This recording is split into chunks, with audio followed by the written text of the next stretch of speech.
American. So that power can be innocent.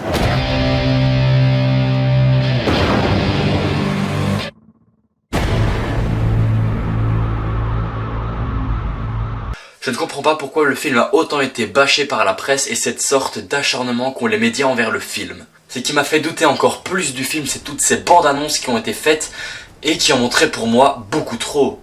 Donc si on n'avait pas vu Wonder Woman dans le trailer ainsi que Doomsday, pendant la séance je serais vraiment sur le cul. Et je suis pas le seul à avoir pensé ça.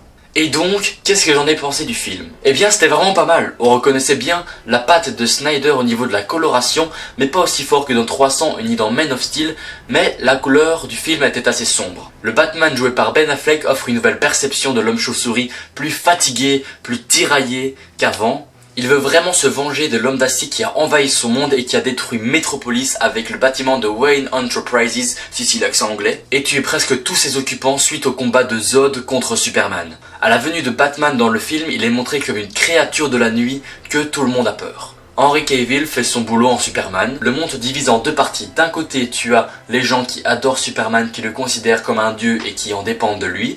Et de l'autre côté, tu as les gens qui ont peur de lui et qui le considèrent comme un hors-la-loi divin, car il peut faire tout ce qu'il veut sans être arrêté. Et c'est justement de ce côté qu'est Batman. Comment ne pas parler de Wonder Woman? Cette femme est extraordinaire en tant que Diana Prince qui est manipulatrice et séductrice, et aussi en Wonder Woman qui est juste extraordinaire. J'ai dit 2 fois le mot extraordinaire, non? Ces moments de combat sont dantesques et majestueux sur tous les points. Et cette musique quand elle arrive, comment le dire? Waouh! J'ai hâte de voir le film qui sortira bientôt sur elle. Mon coup de cœur revient à Lex Luthor, joué par Jesse Eisenberg.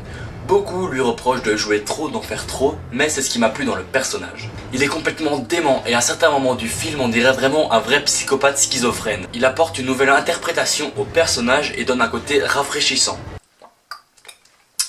Ce qui m'a encore plus mis mal à l'aise, c'est cette bande son à certains moments extrêmement bien, mais pour d'autres assez simpliste. Mais le thème de Lex Luthor est encore plus malaisant, tabernacle, mais ça fonctionne très bien avec ses notes de piano et ses violons serrés tels que dans le film Inside Use.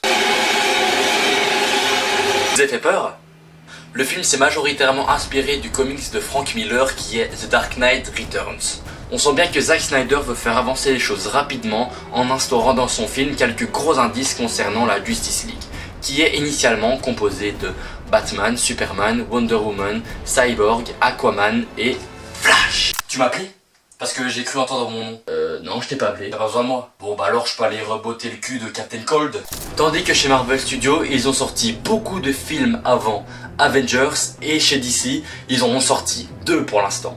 Mais après, il y aura Wonder Woman et Flash avant la sortie de Justice League partie 1. Ce qui peut être pour certaines personnes assez dérangeant, mais comme moi étant fan de DC Comics plus que de Marvel, j'étais tout excité devant ces petits indices concernant la Justice League et surtout le moment où... Stop! Si tu ne veux pas être spoilé par ce qui va suivre, je te conseille de cliquer ici. Donc je disais avant d'être interrompu par cette alerte spoil que j'étais tout excité pendant le moment où on a vu Flash. J'étais vraiment... Oh putain, il est là! Flash est là! Yes! J'ai direct reconnu Flash lors du réveil prémonitoire qu'avait Batman. Et dans ce rêve prémonitoire, on pouvait voir le signe de Darkseid. Donc peut-être que ça sera lui, le grand méchant de la Justice League. Concernant le costume de Flash, eh bien certaines personnes disent « Oh non, il est moche, voilà !» Mais en fait, c'est exactement que celui qui était dans le jeu Injustice. Cette sorte d'armure un peu comme ça. Mais j'ai hâte de voir ce que va faire Ezra Miller dans le rôle de Flash. Re-salut à toi qui vient de passer ce petit moment spoil. Quelques points négatifs, malheureusement, c'est sur certaines scènes d'action, surtout celle de la Batmobile où c'était vraiment difficile de suivre dû à toutes ces explosions et les caméras qui bougeaient dans tous les sens. Il y a quelques petits faux raccords, rien de bien méchant, mais expliquez-moi comment à un moment il y a Batman, il a sa grosse armure et puis sur le plan suivant il a son petit costume normal au calme dans son petit avion. Et voilà, je pense que j'ai fait le tour du film, je n'ai rien à rajouter et surtout, la justice n'attend pas. Salut!